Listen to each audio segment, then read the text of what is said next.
पाकिस्तान में high profile सियासी कत्ल की तारीख को कुछ लोग कायदे आजम मोहम्मद अली जिन्ना से जा मिलाते हैं। उनके ख्याल में बीमार कायद की वफात बहुत पुरअसरार अंदाज में हुई थी, इतने पुरअसरार अंदाज में कि लोगों को कत्ल का शुबा होता है। कायदे आजम को टीबी का मर्ज था और ये बात उन्होंने सबसे छुपा कर रखी थी। वजह अपनी सियासी तहरीक को नुकसान से बचाना। वो समझते थे कि अगर किसी को पता चल गया कि उन्हें टीबी जैसी बीमारी है जो उस जमाने में बहुत खतरनाक समझी जाती थी, तो मुखालिफिन पाकिस्तान नहीं बनने देंगे। तो इस बेस्ट कैप सीक्रेट के साथ पाकिस्तान बन गया। नहीं करता। लेकिन इसके बाद कायद की सेहत बहुत बिगड़ गई। वो आराम के लिए कुछ दिन जियारत बलोचिस्तान गए, लेकिन बेहतरी फिर भी ना आई, बल्कि सेहत और खराब हो गई। तब 11 सितंबर 1948 को इन्हें कराची वापस लाया गया। यहाँ मारीपुर एयरबेस से एक फौजी एम्बुलेंस से इन्हें गवर्नर जनरल हाउस लाया जा रहा था, लेकिन गाड़ी रास्ते में ही खराब हो गई।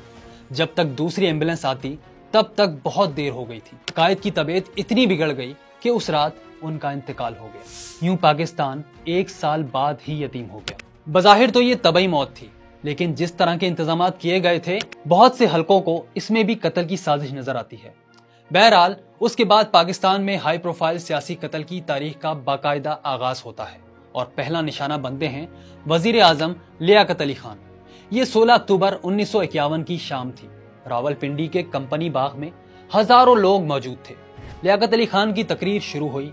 अभी उनकी जबान से 2 अल्फाज ही अदा किए गए थे कि पहली सबसे 2 गोलियां चल गई। अकबर खान नामी एक अफवान ने अपने पिस्टल से कायदे मिल्लत पर सीधे फायर कर दिए थे। इस हमले में ना लियाकत अली खान जिंदा बचे और ना अकबर खान। लेकिन अकबर खान ने ऐसा क्यों किया, इसकी तहकीकात शुरू हुई। जिस तरह एक झूठ छुपाने के लिए कई झूठ बोलने पड़ते हैं, इसी तरह शायद एक कत्ल छुपाने के लिए भी कई कत्ल करने पड़ते होंगे। लियाकत अली खान कत्ल केस में भी लगता है ऐसा ही हुआ। मामले की तहकीकात कर रहे थे आईजी नवाबजादा एतजाजुद्दीन। तहकीकात मुकम्मल हुई। वो अहम डॉक्यूमेंट्स लेकर दारुल हुकूमत कराची आ रहे थे कि जेहलम के करीब उनका जहाज गिर कर तबाह हो गया।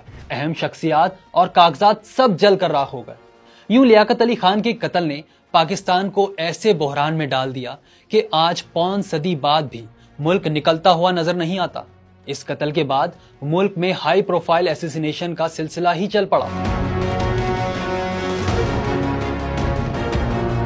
कई वजीर आजम भी अपनी जान से गए।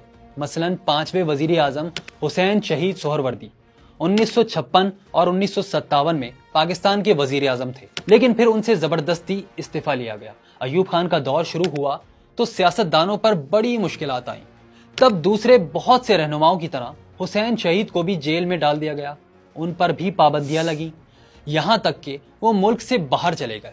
कहा जाता है कि उन्हें जबरन बाहर भेजा गया था और फिर 5 दिसंबर 1963 को बैरूत लबनान में वो अपने होटल में मुर्दा पाए गए। मौत की वजह वैसे तो हार्ट अटैक कही जाती है, मगर उनकी बेटी बेगम अख्तर सुलेमान के मुताबिक हुसैन शहीद की मौत तबई नहीं थी, बल्कि उन्हें मरवाया गया था। ये वो दौर था जिसमें अयूब खान का मुकाबला बल्कि सामना करना भी मुश्किल था। तब मुल्क को जरूरत थी ऐसी शख्सियत की जिसमें इतना अज़म और हौसला हो, और ये फातिमा जिन्ना के अलावा कोई और हो नहीं सकता था। कायदे आजम की बहन और तहरीक पाकिस्तान की अहम रहनुमा, जिन्होंने भाई की मौत के बाद बहुत कुछ बदलते देखा। फातिमा जिन्ना ने बड़ी मुखालफतों का सामना किया, गद्दार के इल्जामात तक बर्दाश्त किए। उनकी किताबें सेंसर हुई, उन्हें रेडियो पर बात करने से